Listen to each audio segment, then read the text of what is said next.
இதை யார் எழுதினதுன்னு எனக்கு தெரிஞ்சே ஆகணும். சொல்லு சொல்லு சொல்லு. பார்வதி என்ன காட்டி கொடுக்க தயங்குறா. இப்போ போய் நான் உண்மையை ஒத்துக்கிட்டா பார்வதியை காப்பாத்தின மாதிரியும் இருக்கும், என் மனசுல இருக்கிறத அம்மா கிட்ட சொன்ன மாதிரியும் இருக்கும். போய் நான் தான் எழுதினேன்னு சொல்லிடலாம்.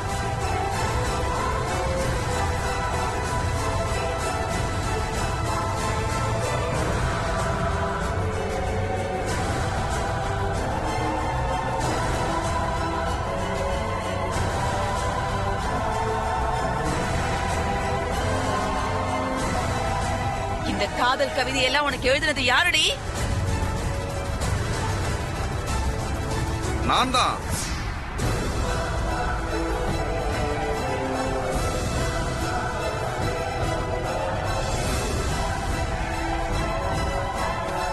நான் தான் சொல்லு பார்வதி.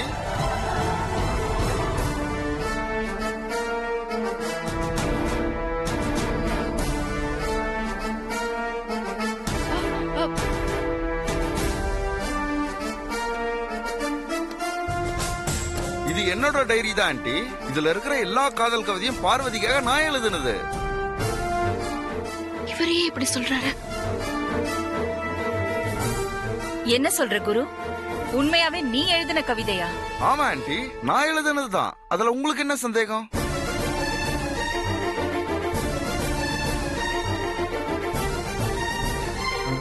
பார்வதி, இதெல்லாம் நான் தான் எழுதுனேன்னு ஆண்டி கிட்ட சொல்ல வேண்டியதானே? ஏன் சொல்ல? ஏய், உன்னை கட்டிக்க போறவன் எழுதினது தானே, அத சொல்ல வேண்டியது தானே. தேவையில்லாம இத போய் வனஜா பிரச்சனையா வேற ஆக்கிட்டா. நானா?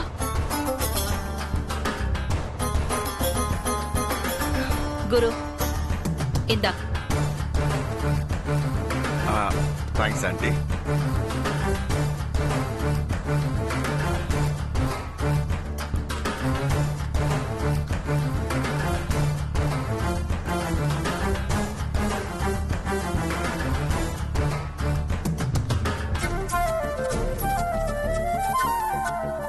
பேச வேண்டிய இடத்துல பேசணும் பார்வதி, இல்லனா தப்பாயிடும்.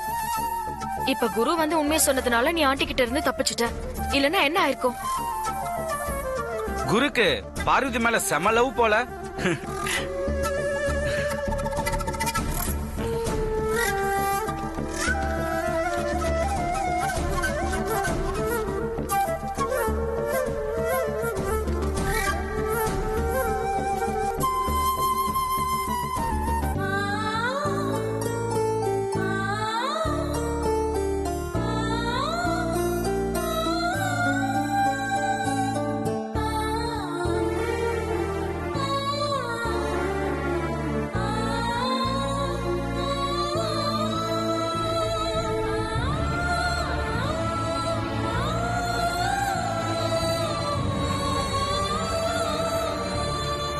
குரு இரு. சொல்லுங்க மாப்ள. அந்த டைரி உண்டா? இல்லையே. அதுல இருக்க கவிதைலாம் நீ எழுதினதா? இல்ல மாப்ள.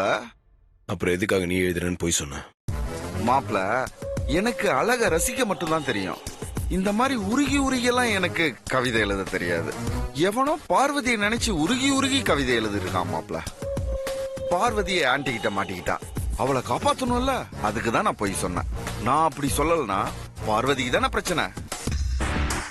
மாப்ள, எனக்கு பார்வதி நல்லா இருக்கணும், அவ்வளவுதான். பட்டா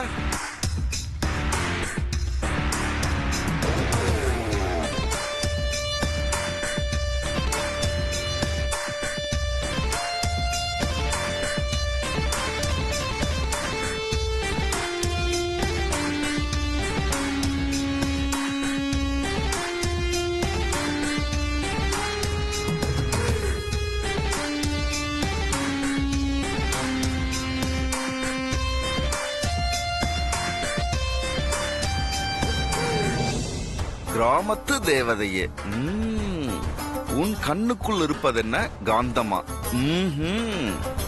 என் இரும்பு இதயத்தை இப்படி கவர்ந்திழுக்கிறது. ஆஹா, கவிதை கவிதை. அதி இப்படி உருகி உருகி எழுதியிருக்கியே, நீ பிசினஸ்ல மட்டும் நம்பர் 1 இல்லடா, லவ் பண்றதுலயும் தான். என்ன? ஏண்டா அந்த அகிலாண்டேஸ்வரி கிட்ட இந்த கவிதையெல்லாம் நீதான் எழுதுனன்னு ஏண்டா போய் சொன்ன? அந்த பார்வதியையும் ஆதியையும் கையும் களவுமா புடிச்சு ஆதாரத்தோட அகில ஆத்த முன்னாடி நிறுத்தணும்னு நாங்க படாத பாடுபட்டுட்டு இருக்கோம். இன்னைக்கு வசமா சிக்கிட்டாங்கன்னு நினைச்சிட்டு இருக்கும்போது இப்படி குறுக்க பூந்து ஆட்டத்தை கழிச்சிட்டேனே. இப்ப எதுக்காக நீங்க ரெண்டு பேரும் இவ்வளவு டென்ஷன் ஆவறீங்க? உங்க பிளான் படி நடந்திருந்தா முடிவு என்ன இருக்கும்? ஆ? அகிலாண்டேஸ்வரி அந்த சமையல்காரிய வீட்டை விட்டு துரத்தி இருப்பா. அப்போ என் கல்யாணம்? உன் கல்யாணம் எல்லாம் எங்களுக்கு ஒண்ணும் முக்கியம் கிடையாது. அந்த சமையல்காரி பார்வதியை வீட்டை விட்டு அனுப்பணும், அதான் முக்கியம். Okay sister. பார்வதி வீட்டை விட்டு போனதுக்கு அப்புறம் அவளை உருகி உருகி லவ் பண்ற ஆதி வீட்ல இருப்பானா? பார்வதியை தேடி அவனும் வீட்டை விட்டு போயிட்டா? பையன் மேல இருக்கிற பாசத்துல ஆதியை பிரிய முடியாம அகிலாண்டேஸ்வரி ஆண்டி மறுபடியும் அவங்கள சேர்த்துக்கிட்டா என்ன பண்ணுவீங்க? இதெல்லாம் யோசனை பண்ணிதான் நான் தான் கவிதை எழுதணும்னு பொய் சொன்னேன். சரியான நேரத்துல நான் வந்து பொய் சொல்லலனா ஆதி வந்து நான் தான் கவிதை எழுதணும்னு உண்மையை சொல்லியிருப்பான். அகிலா கல்யாணத்தை நிறுத்தி இருப்பாங்க. அப்புறம் என்ன, நான் சொன்னதெல்லாம் அப்படியே நடக்கும்.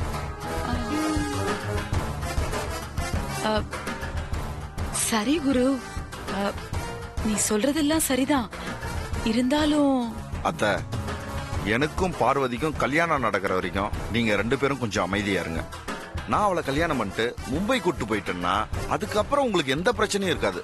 புரியுதா? சரிடா, எப்படியோ ஒண்ணு அந்த சமையல்காரி இந்த வீட்டை விட்டு தொலைஞ்சா போதும். என்ன உமா? ஆமாத்த, அண்ணன் சொல்றதுதான் சரி. சரி வாங்க.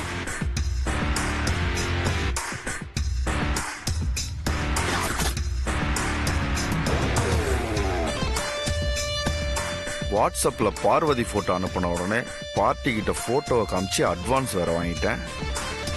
இவளை எப்படியாவது கல்யாணம் பண்ணி கூட்டு போய் அவங்க கிட்ட ஹேண்ட் ஓவர் பண்ணி பேலன்ஸ் அமௌண்ட் வாங்கலான்னு பார்த்தா இவளுங்க என்னமோ ஆட்டத்தை கலைச்சிடுவாளுங்க போல இருக்கு.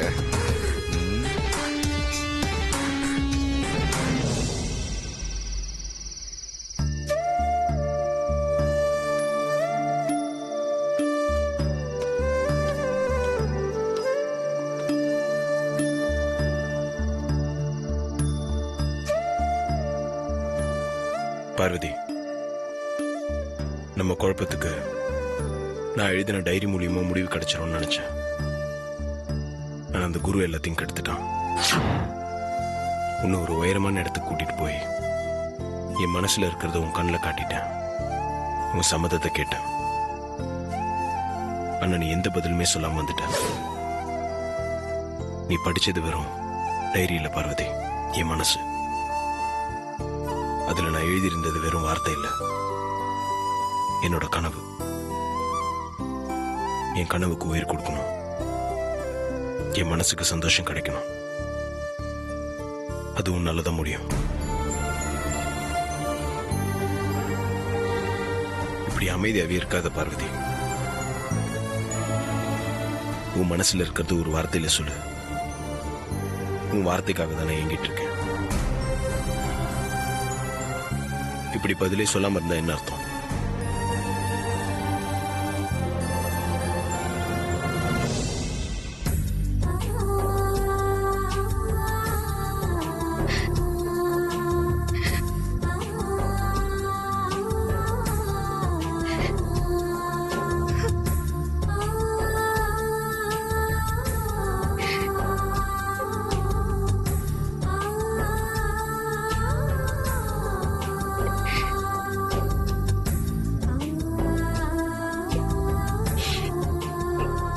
இந்த கண்ணீருக்கு என்ன அர்த்தம் பார்வதி?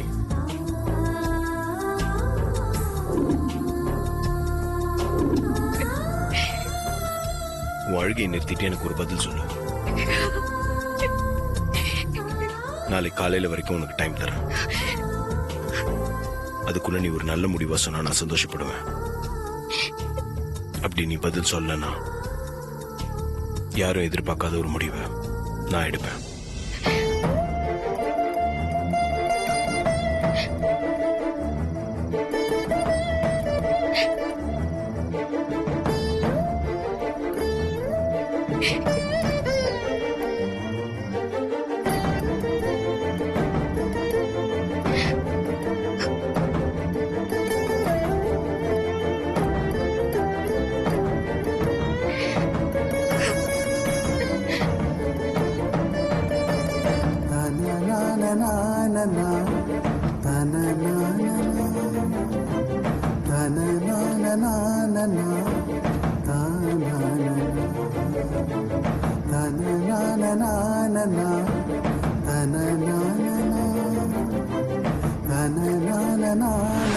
அப்படி நீ பதில் சொல்லனா யாரும் எதிர்பார்க்காத ஒரு முடிவை நான் எடுப்பேன்.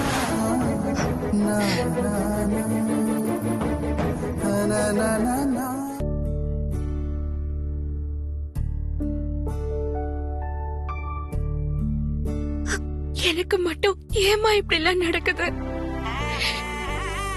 இந்த சின்ன வயசுல நான் எவ்வளவு பிரச்சனைகளை தான் தாங்குவேன். என்னால முடியலம்மா.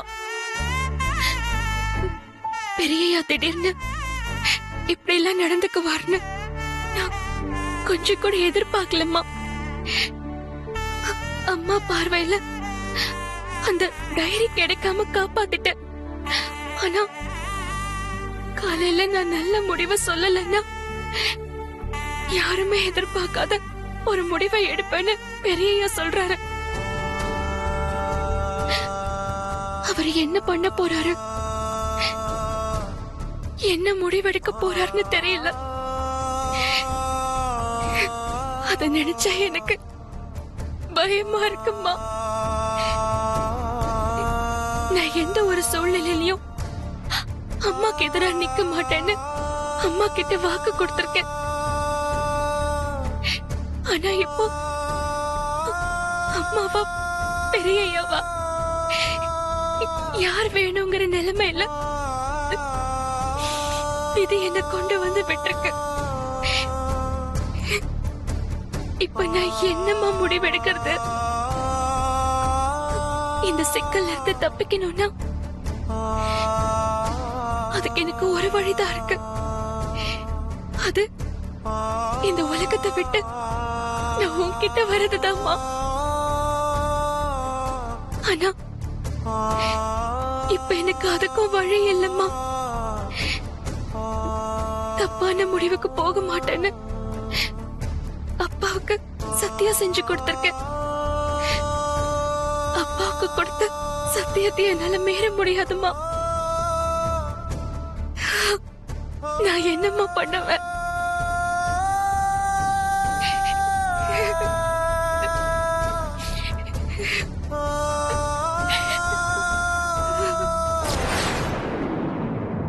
என்னடி சொல்ற? நீ ஆன்ட்டிக்கு எழுதின டைரி பார்வதி படிச்சிருச்சா? ஆமா ஷாம், நான் என் மனசுல இருக்கிறதா பார்வதி கிட்ட மனசு விட்டு பேசணும்னு நினைச்சப்பெல்லாம் அது நடக்கல. ஆனா இப்போ அது தானா நடந்துருச்சு. இதுவும் ஒரு வகையில் நல்லதுதான். ஆமா, டைரியை படிச்சதுக்கு அப்புறம் நீ பார்வதிட்டு பேசினியா? பார்வதி என்ன சொல்லுச்சு?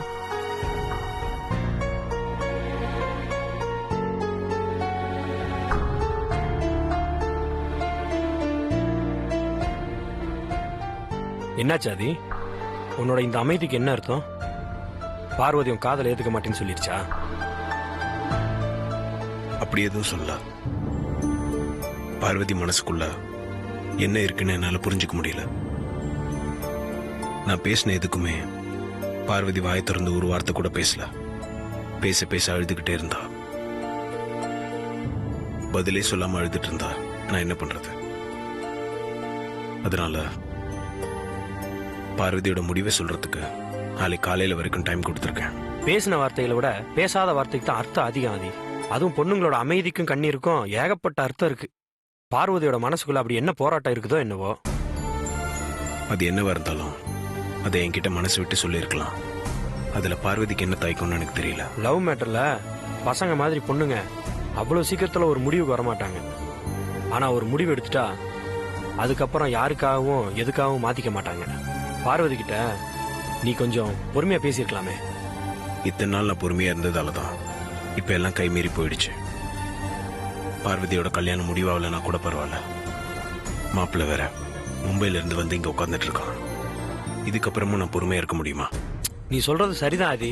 அதுக்காக ஓவர் நைட்ல பார்வதிக்கு ப்ரெஷர் கொடுக்கணுமா? பார்வதியால உனக்கு ஃபேவரான முடிவு எடுக்க முடியாம போயிடுச்சுன்னா உனக்கு அந்த டவுட் வேண்டாம். என்னோட சந்தோஷம் தான் பார்வதிக்கு முக்கியம். நான் கஷ்டப்படுறது பார்வதியால தாங்கிக்க முடியாது. அதனால நல்ல முடிவா தான் எடுப்பா. அந்த நல்ல முடிவை சீக்கிரமா சொல்ல வைக்கிறதுக்காக தான் நான் டைம் கொடுத்துருக்கேன். காலையில பார்வதி நல்ல முடிவா சொல்லணும். உங்க 2 பேருக்கும் நாளைக்கு மறக்க முடியாத நாளா இருக்கணும்.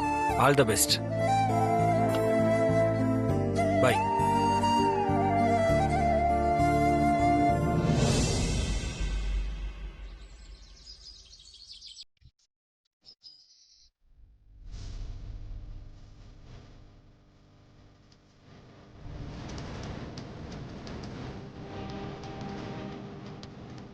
அக்கா இப்படி கிடில வந்துச்சு.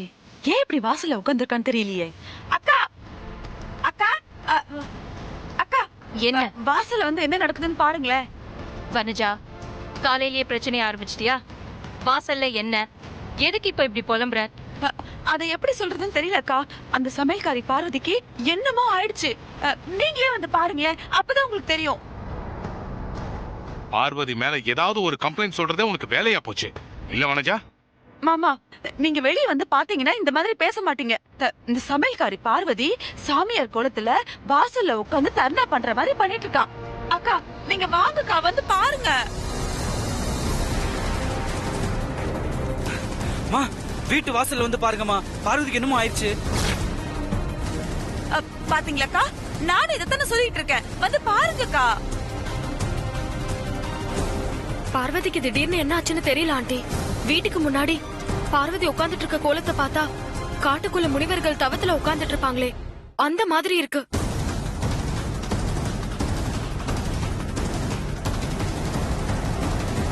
அம்மா,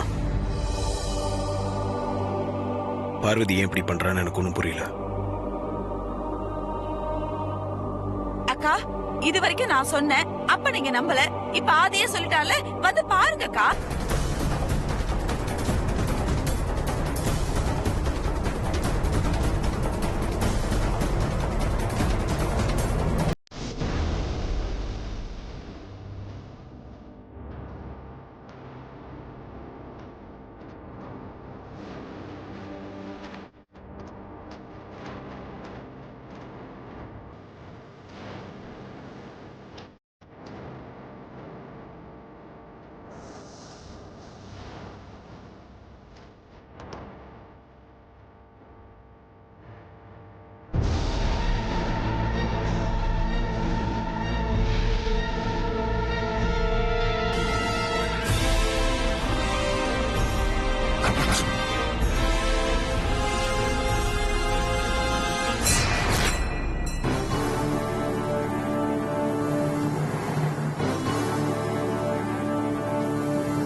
அக்கா பாத்தீங்களாக்கா, ஐஸ்வர்யா சொன்ன மாதிரியே முனிவர் தவத்துல உட்கார்ந்து இருக்க மாதிரி உட்கார்ந்துருக்கா. ஏய் பார்வதி, அக்கா வந்திருக்காங்க, கண்ணு திறந்து பாருடி. வனஜா,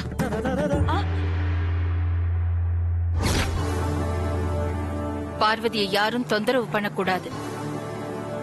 ஆமா, அவ தவத்துல தான் இருக்கா. தவமா?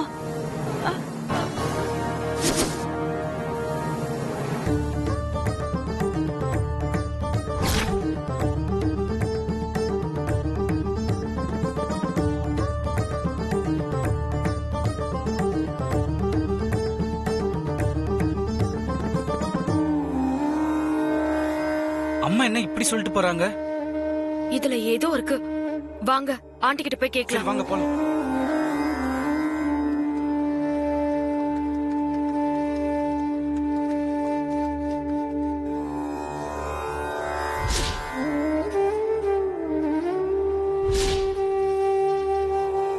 ஆதி நாமளும் உள்ள போய் என்ன விஷயம் தெரிஞ்சுக்கலாம் வா வா ஆதி உள்ள போலாம்